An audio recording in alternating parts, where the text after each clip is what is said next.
मागा गाननाय फेस्ला गोदान मेथाइनि शुटिंआ जागायबाय।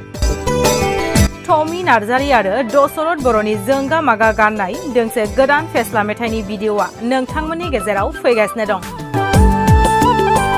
दि इउके प्रडाक्शन फ्रेजेनिफ्राय ओंखारनो गोनां जोंगा मागा गाननाय फेस्ला गोदान मेथाइनि शुटिंखौ जाखांफुनाय मेथाइ खनगिरि देरहासार नार्जारीनि नखराव फुंबिलिनि समाव इसोरखौ साखि दोनना बावथाय बावनानै सिबिनायनि गेजेरजों शुटिंखौ बेखेवजेनो। शुटिं बेखेवनाय समाव बेखेवगिरि महरै बाहागो लानानै बेखेवनानै होयो तामुलपुर जौसिन फरायसालिनि फोरोंगिरि एबा मुंदांखा मेथाइ लिरगिरि बिथां परेश बर'आ। थारैनो बे जोंगा मागा गाननाय फेस्ला गोदान मेथाइखौ लिरदोंमोन बिथां परेश बर'आ। बिथां परेश बर'आ लिरनानै सुर होनायनि गेजेरजों अमर बर'नि मिउजिक होनायाव रोजाबदों देरहासार नार्जारी आरो सिमी बसुमतारीआ। जोंगा मागा गाननाय मेथाइनि शुटिंआव अनेश बर'नि दिथा आरो करियोग्राफ होनाय आरो राहुल बर'नि केमेरा खेबनायाव गाहायै फाव खालामदों टमी नार्जारी, दशरथ बर', जयसिं बसुमतारी आरो अनसुली नार्जारीआ। थारैनो नोंथांमोना जोंगा मागा गाननाय फेस्ला मेथाइनि भिडिअ'खौ देरहासार नार्जारी इउटुब चेनेलाव साननैसोनि गेजेरावनो नुनो मोनगोन।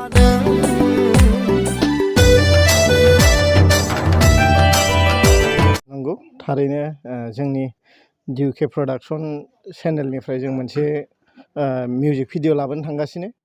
बेखौ आंनि देरहासार नार्जारी इउटुब चेनेलाव होगोन। मेथाइआ जाहैबाय जोंगा मागा गाननाय। बेखौ बिथां आदा परेश बर'आनो लिरदों। बेखौ मथा मथि 2017 बा 18 मायथाइयावनो रोजाबनानै ओरैनो अडिअ' दिहुननानै दोन्दोंमोन। नाथाय माखासे सम ओरैनो रावबो दिहुनगिरिफ्रा जेनेबा मिउजिक भिडिअ दिहुनगिरिफ्रा लाङाखैमोन। सोरबा सोरबा लांनो होननानै बुंदों, खिन्थु लाङिलाय आङो ओरैनो थाबाय थानायखाय जों बिनानाव टमी आरो दशरथ जयै जों सावरायलायनानै दे ओरैनो खम खरसाबाबो माबाबाबो जिखिनि खरसा थाङा मानो जमा सावरायलायनानै बानायनोसै होननानै जों रायलायलायनानै बेखौ बानायनो लादों आरो दिनै बे जोंगा मागा गाननाय मिउजिक भिडिअआव गाहायै फाव खालामगोन जा बिनानाव टमी नार्जारी आरो दशरथ बर' बिथां, लोगोसे जा जयसिं केन्देला दङ आरो अनसुली नार्जारीमोन दं। बिथां आदा परेश बर'नि लिरनाय मेथाइखौ जोबोद मोजां मोननानै आं रोजाबनाय जादोंमोन बै समाव। बिथाङा आंनो दोंथाम दोंब्रैसो मेथाइ हरबाय, नाथाय आं बिथांनि मेथाइखौ दासिम दोंनै महर होनो हाबाय आरो महर होनायनि गेजेराव दिनै मिउजिक भिडिअ हिसाबै दिनैजों दोंनै जासिगोन। दोंसेया गुबुनाव फानहरदोंमोन, क'क्राझारनिफ्राय दिहुनदों, नोंजों आं रायजो खुंगोन होननाय सुनिताजों आंजों रोजाबनायमोन। नैबे जोंगा मागा गाननाया सिमी बसुमतारी आरो आं रोजाबदों। हिन्जावसानि पार्टखौ सिमी बसुमतारीया रोजाबदों आरो दा बे मिउजिक भिडिअनि गेजेरजों नोंथांमोननि अनसायनाय बा नोंथांमोननि बरायनाय मोनगोन होननानै आं मिजिंथियो। दिनै जोङो एसे फुजा होनायनि गेजेरजों जों दिनैनि हाबाफारिखौ जों बेखेवबाय। लोगोसे जोंनि शुटिंखौ जों दान्दिसे समनि उनावनो जों जागायलांसिगोन। नोंथांमोना नैबे मिउजिक भिडिअखौ मथा मथि 15 सेप्तेम्बरनि गेजेरावनो जोङो देरहासार नार्जारी इउटुब चेनेलाव नोंथांमोना नुनो मोनगोन, बा जोङो देरहासार नार्जारी इउटुब चेनेलाव जों हगारगोन आरो बेखौ।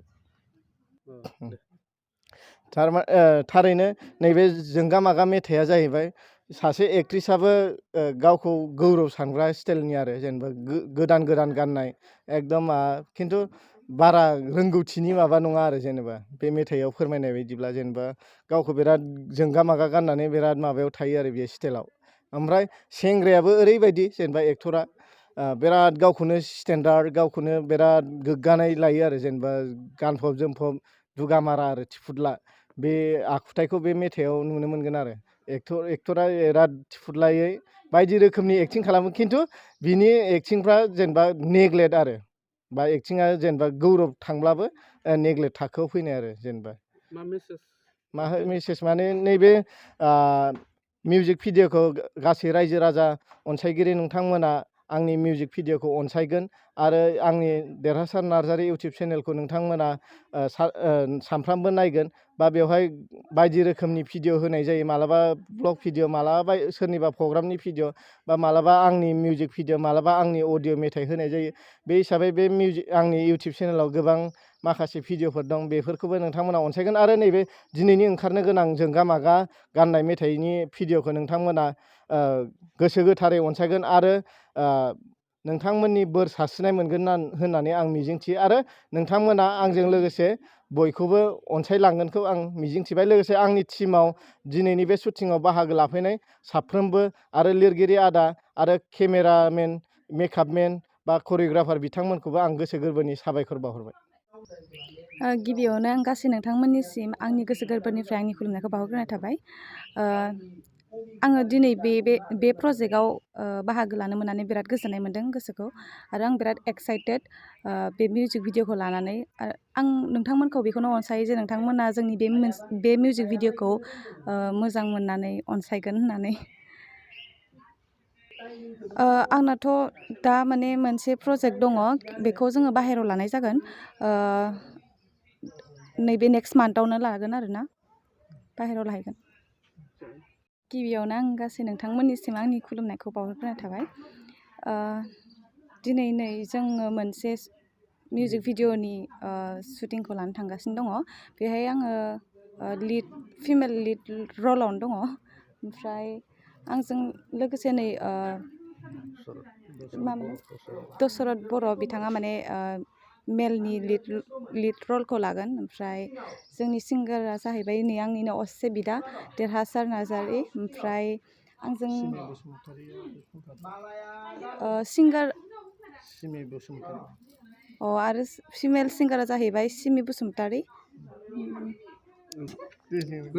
दे कुइसन खालामदो। गिबियावनो गासै नायगिरिफोरनिसिम आंनि गोसो गोरबोनिफ्राय गोजोन हामलायनायखौ बावहरग्रोनाय जाबाय। आङो दा आन्डार दा बेनार अफ DUK प्रडाक्सन आरो बे चेनेला देरहासार नार्जारि चेनेलाव भिडिअआव फैनाय जागोन। आं बेयाव मेल लिड रल लानाय हिसाबै जोबोर गोजोननाय मोन्दों आरो आंनि फिमेल लिड रलाव दं जोंहा टमि नार्जारि। फार्स्ट टाइम बिथांजों लोगो मोनलायनानै खालामनाय जादों, बेनिखायनो बिराद एक्साइटेड। नोंथांमोना नुगोन आरो माखासे स्ट'रिखौथ' खोन्थाबायानो जोंहा। बेयाव माखासे रियेल जाथायफोरा हाबनानै थागोन आरो स्ट'रिया ड्रामाटिकफोरा, बेखौ नोंथांमोना नुनो मोनगोन आरो। आं बिथांनि प्रडाक्सनाव सेकेन्ड टाइम जादों। थांनायावबो बड'लेण्ड रायजोनि होनाय मोनसे मिउजिक भिडिअ खालामदोंमोन करिश्माजों। बेयावबो रायजोफ्रा बिराद अनसायनाय होदों। आसा खालामो नैबे भिडिअखौबो गासैबो अनसायगोन होननानै, बेखौनो आसा खालामबाय आरो। नोंथांमोनखौ साबायखर बावबाय।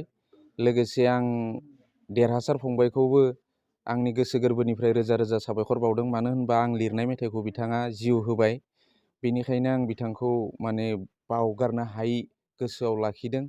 आरो बिथां देरहासार फंबाया जे गावनि इउटुब चेनेलाव देरहासार इउटुब चेनेलाव बेखौ होगोन, दा बेखौ बयबो रायजो राजाफोरा अनसायनानै मोजाङै नायनानै बिथांखौ जाहाथे आवगायलांनो सिगांथिं आगान सुरलांनो थाखाय हेफाजाब होयो, बेखौ आं सिगाङावनो खावलायखाबाय नोंथांमोनखौ। आं आरो मा बुंनो, गावनि लिरनाय गावनि सुजुनाय मेथाइफोरखौ बा सल'फोरखौ जेब्ला जोनोम जानाय नुयो, गावनि फिसाखौ जोनोम जानाय बायदिनो जोङो सानो आरो गोजोननाय मोनो।